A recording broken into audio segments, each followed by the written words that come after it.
Saudi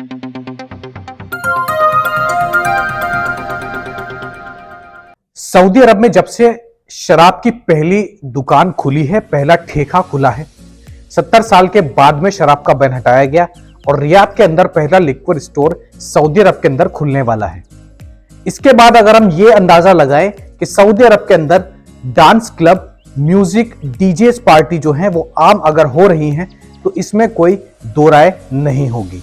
अस्सलाम वालेकुम, मैं हूं ताहा नसीम, आप देख रहे हैं TN अरब हिंदी न्यूज।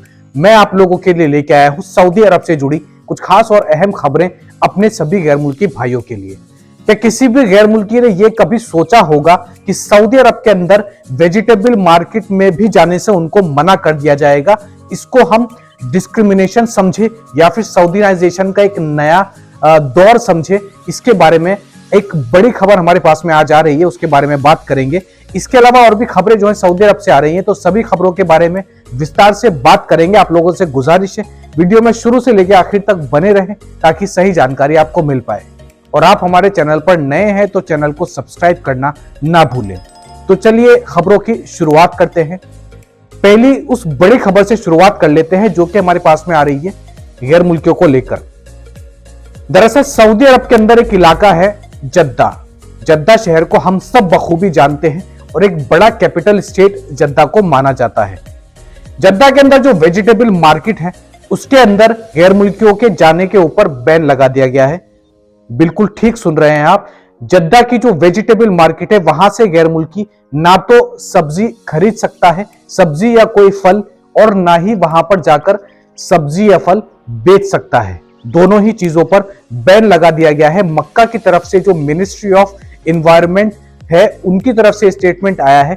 उन्होंने कहा है कि किसी भी गैर मुल्की को जद्दा की वेजिटेबल मार्केट में जाने की इजाजत नहीं है और ना ही वहां पर वे किसी भी तरीके का कोई भी फ्रूट या वेजिटेबल बेच सकता है या खरीद सकता है। जद्दा की जो वेजिटेबल मार्केट है उसके अंदर अगर कोई गैर मुल्की जा सकता है तो वो केवल एक ही कंडीशन में जा सकता है। आप जिस कफील के पास काम करते हैं वह कफील आपसे अगर सब्जी मंगवाता है जद्दा की वेजिटेबल मार्केट से तो उस कफील को एक लेटर लिखकर देना होगा। वो लेटर लेकर आपको जद्दा के अंदर जो वेजिटेबल मार्केट है उसके अंदर एंट्री मिल सकती है। मैं आपको बता दूं कि जद्दा के अंदर वेजिटेबल मार्केट में अगर आप जाएंगे तो वहां पर लगातार चेकिंग चालू है। म्युनिसिपैलिटी के ऑफिसर्स वहां पर घूमते रहते हैं। अगर आप गैर मुल्की हैं और उन्होंने आपको देख लिया तो वो आपको पकड़कर सबसे पहले आपसे यही पूछेंगे कि आप अपना लेटर दिखाइए जो आपको कफील ने दिया है। अगर आपके पास वो लेटर नहीं हुआ या फिर आप अपने पर्सनल यूज के लिए कोई वेजिटेबल या फ्रूट खरीदते हुए पकड़े गए तो आपको जेल में डाल दिया जाएगा और आपके ऊपर एक बड़ा फाइन भी लगाया जा सकता है। मिनिस्ट्री ऑफ एनवायरनमेंट ने कहा है कि ये नया नियम लाने के पीछे सऊदीकरण एक कारण है, यानी कि वेजिटेबल मार्केट में कोई भी बिजनेस गैर मुल्की ना कर सके। खासकर इस बात को मद्देनजर रखते हुए ये नया नियम लाया गया है। इसके ऊपर आपकी क्या राय है वह आप हमें कमेंट बॉक्स में लिखकर जरूर बताएं। मैं आपको बता दूं कि ये केवल नियम जो है सिर्फ जद्दा के लिए है, इसके अलावा कहीं और ऐसा नियम नहीं है। अब बढ़ते हैं अगली खबर की तरफ। सऊदी अरब के अंदर एक स्टूडेंट को गिरफ्तार किया गया जो कि एक अरब इमिग्रेंट था, यानी कि जो कतर से बिलोंग करता था।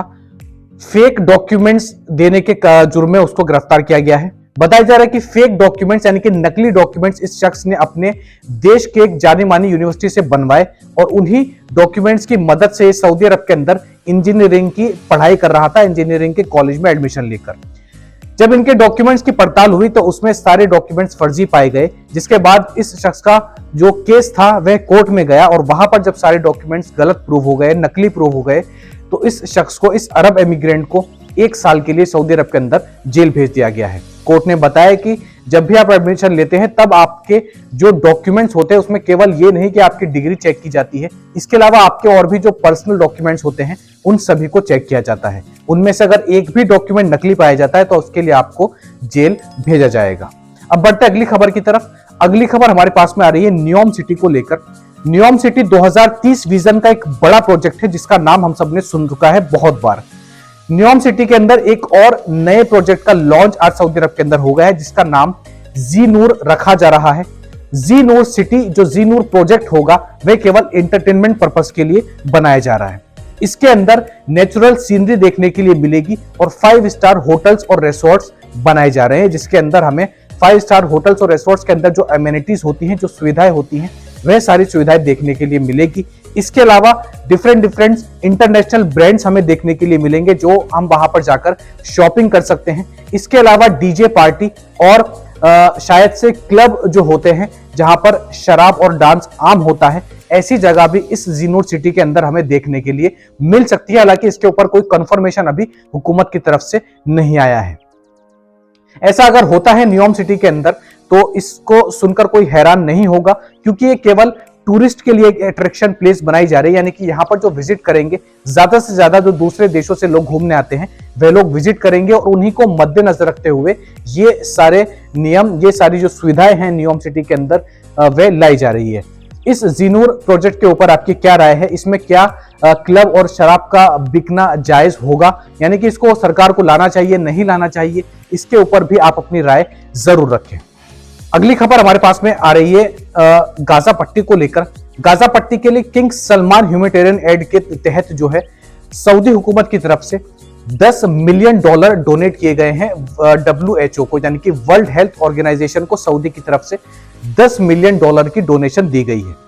$10 मिलियन की डोनेशन से होगा ये कि अगले 12 महीने के अंदर गाजा पट्टी के अंदर लगभग 20 से ज्यादा एड सेंटर खोले जाएंगे, यानी कि मेडिकल कैंप्स लगाए जाएंगे। इसके अलावा 12 बड़े हॉस्पिटल्स गाजा पट्टी के अलग अलग इलाकों में खोले जाएंगे, जो कि केवल सऊदी की मदद से खोले जाएंगे, यानी कि जो पैसा डोनेट किया गया है WHO को उसकी मदद से खोले जाएंगे। इसके अलावा इन हॉस्पिटल्स में जो एम्बुलेंसेस चलेंगी और भी जो ट्रांसपोर्टेशन के मोड होंगे, उनका जो फ्यूल का खर्चा होगा वह भी सऊदी हुकूमत देगी। इसके अलावा जो इंजर्ड हैं, जो बुरी तरीके से जख्मी हुए हैं सारे हादसों में या आगे भी होंगे, उनकी पूरी तरीके से मदद सऊदी हुकूमत करेगी। तो $10 मिलियन की मदद किंग सलमान की तरफ से WHO को दी गई है, जिसका इस्तेमाल आने वाले 12 महीनों के अंदर गाजा पट्टी के अंदर 1 मिलियन से ज्यादा फिलिस्तीन लोगों की मदद करने में लगाया जाएगा।